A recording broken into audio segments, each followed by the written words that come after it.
In this video, I'm going to be giving you 20 aspects of life living as an expat in Cyprus. My name is Brian. On my path to Paphos, I'm an expatriate Irish Brit who's over here and been living in Cyprus since April 2025.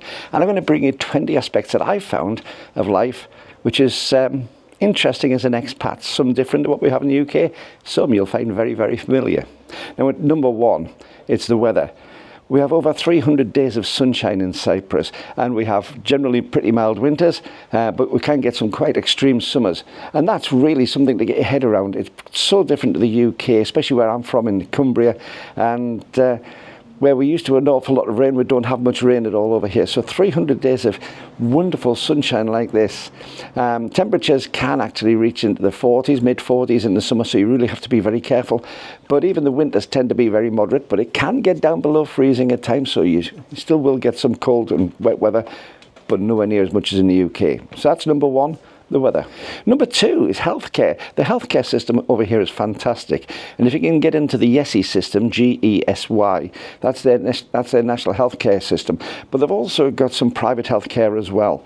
It is worth taking out health insurance, but if you can be resident over here, and if you can get onto the GESY system, either you've got an S1 form from the UK because you're a pensioner, or because you're actually managing to work over here, either self-employed or through an employer, and you pay your subscription, your dues to that, then you can get the GESY system.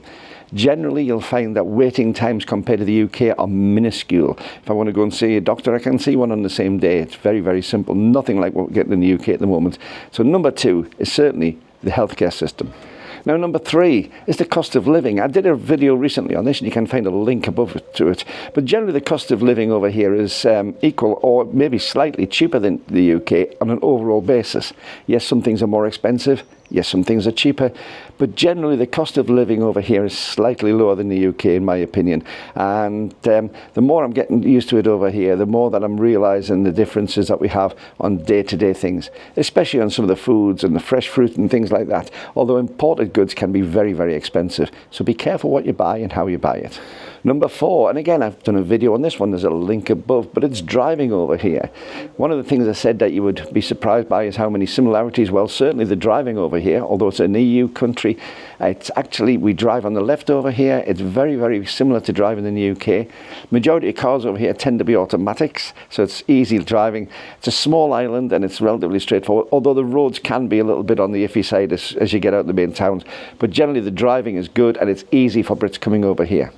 Number five, well, the official language over here is Greek, so the language is a foreign language for most of us expats. However, it's such a multicultural society that the majority of people here will speak English very, very well. And although I'm very much an advocate for learning Greek and becoming integrated in the Greek culture and the Greek environment over here for the Cypriots, the Greek Cypriot side, remember there is also a Turkish Cypriot side where it's predominantly Turkish run, but in the Greek Cypriot side, Greek is the main language over here, and it is worth learning it, but you don't have to. You can live quite comfortably, never understanding more than Kalimera or Kalispera.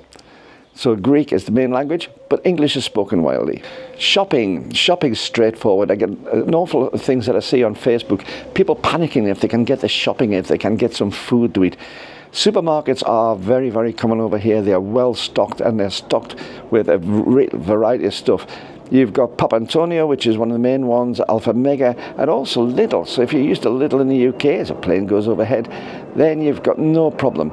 Supermarkets are very, very common, very, very well stocked, and very, very diverse. Number seven, electricity and water. Now, electricity supplies and water supplies are straightforward. A lot of the electricity is on prepaid cards, but not all of it. Mine isn't, but a lot of it's on prepaid cards. And the water is paid for by the ton. So your unmetered water is paid for by the metric ton. You do quite often get outages of both electricity and water, especially water. The weather over here does tend to make the reservoirs run dry occasionally. It's been particularly difficult the last couple of years. So water can be something which you've got to be careful of. An awful lot of people, though, will drink bottled water. I'll come to that in a few moments. But basically, water and electricity, easy to have, easy to get metered for, easy to live with. but there are quite often outages. Number 8, internet and internet connectivity. It's very, very good over here. Most places outside have 5G connectivity for your mobile phones or whatever, and it is good and very, very well covered over the whole of the town areas. Although there's a lot of rural areas out here which of course may not get such good coverage.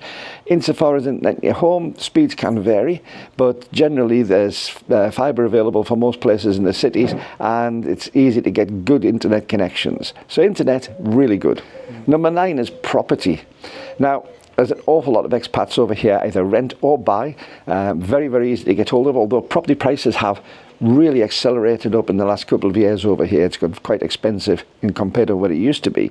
But it's easy to get properties. It's easy to build properties over here if you want to buy a new build. In fact, if you buy a new build property of over 300,000 euros plus VAT and costs, then it's what's called a golden ticket to get you in as a Brit. So remember that if you're not an EU citizen, it can be a good way to get onto the island.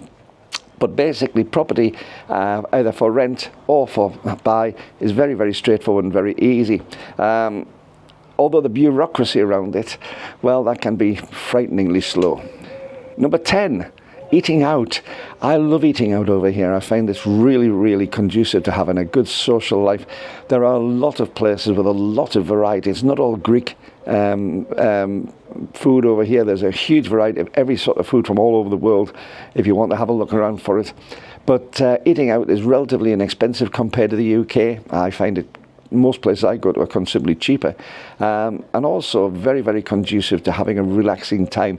A lot of eating out is done literally eating outside the building. So if you go to a restaurant, quite often you'll be eating on a veranda or a balcony outside, rather than inside. Although in the summertime the inside is very popular because it's usually air conditioned and nice cool atmosphere. But eating out, straightforward and very, very well catered for. And that leads on to number 11, which is social life. The social life over here is fantastic. You'll find that there's a huge expat community. So if you really want to be in the expat community, there's all sorts of things, clubs and activities and events that you can go to.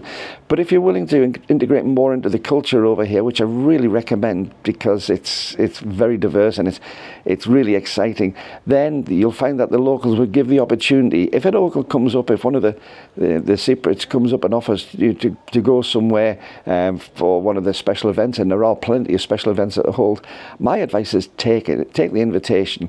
You'll probably only be asked once, but if you get asked the first time, you'll be welcomed into the Cypriot society, and you'll be welcomed every other time they have another event. So social life, whether with the expats or with the Greeks, is a very open door and very, very welcoming. You'll enjoy it. Paperwork, as I've said already, bureaucracy can be a pain in the backside over here, and it can be very, very slow. Now, if you're coming over here as an European citizen, as I've said in one of my previous videos, you'll come over here on an MEU1 form. Which is commonly known as a yellow card or yellow slip, because it used to be yellow slip, now it's a plastic card. If you're a dependent of somebody who's an EU citizen but you yourself aren't, then you're coming in an MEU2 card, again called a yellow slip. If you're coming in as a non-European citizen, then the rules are slightly different, and you'll come in on an MEU3 card, which used to be called a pink slip. But there are lots of ways of coming in. You need to talk to a legal advisor for all the different permutations which are going to fit your personal circumstances, because we're all different. The problem is the bureaucracy can drag on and on and on. Residencies depend on which way you're coming in, as to whether you're EU citizen or whether you're non-EU citizen. And they can be from a 1-year repeating registration for your residency up to a lifetime residency, which if you come as an EU citizen will come through very, very quickly. But yes, there's a lot of bureaucracy, a lot of paperwork, but residencies are easy to get. Don't let anybody put you off and tell you that they're not. It's very, very simple to get a residency over here if you meet the criteria. Transport, most of the place you'll see hire cars. The hire cars all have the red number plates over here, and you'll see lots and lots of those. They're very inexpensive in comparison to some other countries to hire cars, and the driving is very, very simple. Public transport is different. There's no railways over here, so everything's on buses, and while you're in the main towns and cities, the buses are frequent and very inexpensive. But as soon as you go into rural areas, forget it. There's very, very little public transport, and if you do get public transport out there, quite often it's very limited times. You might find that some of the outlying villages don't have a bus service after, say, 4 in the afternoon. So my advice over here is, if you're going to come, put into the thing that you need that for car hire, and that would be worth it. It's not a huge expensive day for an inexpensive car hire. The other thing is as well, if you are coming over in the buses and you're going to be using the buses a lot, quite often you have an all-day ticket, which I think in Paphos at the minute is about €6.50 for the whole day. And you can go anywhere in the Paphos district, which covers a huge area. It's not just the city of Paphos, it's the whole district.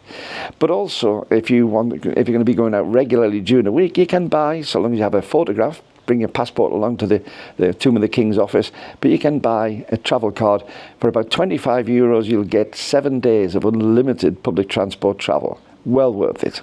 In at number 14 is a bank account, a Cypriot bank account. Now, there are ways around this if you're using Revolut and things like that, so it's not necessarily as necessary as it used to be. But opening a Cypriot bank account can be very, very time consuming and very, very awkward, but it is worth doing. It's easy to pay your bills. And if you are getting money paid into euros, it's worth getting it put into a Cypriot bank account because you're going to lessen your conversion charges and an awful lot of other things. So if you are going to be doing that, say paying your pension over here into euros, get a Cypriot bank account, or at least a bank account which will be seen as a European bank account, which can handle the euros and will allow you to pay straight in. Well worth it. Number 15 is one of my favourites, and that's safety. It is a very, very safe place to live. Crime is very, very low, almost unheard of, but there is crime on the island. Anybody who tells you there's not is foolish, because there's crime everywhere. We're human beings. But in comparison to most other countries, and especially compared to the UK and Ireland, there is very, very little crime. Car crime, forget about it. Where are you going to take the car if you're doing it? It's a tiny island. But also most of the crime is very, very low. Most crime actually is probably done by visitors to the island than the residents. So from a place to live, I would say this is one of the safest countries to live in the world at the moment insofar as crime rate. 16 are the cultural norms. It is a slower pace of life over here. The culture is much slower. It's still very efficient. People get things done. Don't let that put you off. Don't let that fool you. Things do get done, but the pace of life is much more manana over here. It's slower. There's a lot more bureaucracy and a lot more paperwork involved in things. But generally, you'll find that you need patience and understanding if you're going to be over here. If you have that rush everywhere attitude, you're not going to fit in. So when you're coming over here, especially if you're coming over here to retire, then relax too. It will get sorted. It will get done. Just give it time. Zigga zigga. Number 17 is local markets. You quite often get weekly markets and even daily markets in small places where fruit and veg is sold and fresh produce, and it's really excellent quality, most of it. You really can get some fantastic bargains. We're so used to going into supermarkets and having pre-packaged things, pre-packaged vegetables, pre-packaged meat. But if you go to some of these local markets, you're getting really fresh, really wonderfully tasty vegetables, usually at a very, very low price, and even better, you're supporting the local economy by doing so. So if you can get to the local markets, they're well worth checking out, and they're plentiful around the island. Look around for the local markets and make use of them. It's worth it. Utilities and bills, well, they're usually paid by going into the local office, but you can pay quite a lot of them online now. That's changed. You may need a local ID to prove who you are to be able to pay the bills, but basically it's straightforward. It's just like the UK, really. Maybe a little bit more old-fashioned than what we're used to now. But yeah, bills are usually paid in that method, and I don't see much in the way of direct debits being done insofar as the bill taking. So bills, straightforward, but you might have to put a bit more effort in than you do back home. Now we're nearly at the end of the slog. We're up to number 19, and we're going to hit onto one of my awkward subjects with me at the moment is pets, because I've had to leave my 2 pets back in the UK for now. But pets are welcome on the island. There's an awful lot of cats. Cats are revered over here because there is a historical reason that cats were brought in to keep the snake population down. So people do love cats over here. There's a lot running wild. Look out for the ones with the little clips in their ears. They're the ones that are being neutered and properly vaccinated, so they're worth keeping in. The ones who don't have that, maybe steer clear a little bit. Lots of feral cats around as well though, so be careful. But cats are really well revered over here.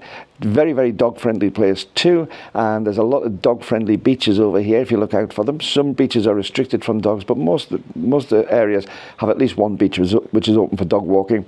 And vets are very, very common, very plentiful. You've got no problems getting any support for your animal over here when you bring it across. So it's a very pet friendly place. Now finally, number 20, religion and holidays. Religion and holidays. You'll find that the Greek Orthodox culture really dominates over here. It's a Greek Orthodox island, and it's highly revered and respected by the people on the island. You'll find there's an awful lot of holidays based around the Greek Orthodox calendar, and unlike the UK where we have bank holidays predominantly on a Monday, over here they'll have bank holidays on a specific day. We've just had, as I'm making this, we just had a Labour Day on the 1st of May, which was a Thursday. So the Thursday, everything closed down, shops and everything like that. So they have a lot of public holidays, a lot of religious holidays. And you'll find that things like Christmas and Easter are really important dates over here and highly celebrated. Now, I hope you've enjoyed this 20 aspects of living in Cyprus. There's an awful lot more, and I'm going to do another video on 20 more very, very soon, because there's all sorts of aspects of living in Cyprus, which is really wonderful if you're an expat, not just from the UK, but internationally. But certainly this video has been aimed towards the expats and Irish who are coming over here. Now, before I forget, please don't forget to subscribe to this channel if you would. Up to now, over 60% of you aren't subscribers. Why not? It costs you absolutely nothing. But what it does is it helps the YouTube algorithm to get this higher up the score, so more and more people can see these videos. So don't forget, hit the little subscribe button down below, whichever side it's on. Give me a big thumbs up, and while you're down there, hit the bell and hit tick all to get notifications of every time I upload a new video. It really does make a difference to the channel, and I thank everybody who's done it. And if you do want to give a little bit of financial help to the channel, it's a new channel and it's only just become monetized, but if you'd like to give a little bit of financial help to the channel to help me make more videos, consider there's a Buy Me a Coffee link down below in the description, which is www.buymeacoffee.com/Brian James, and I really do appreciate everybody who's done that up to now. However, thanks very much for watching this 20 aspects of living in Cyprus, and until the next time, this is Brian saying bye-bye, and enjoy your path to Paphos.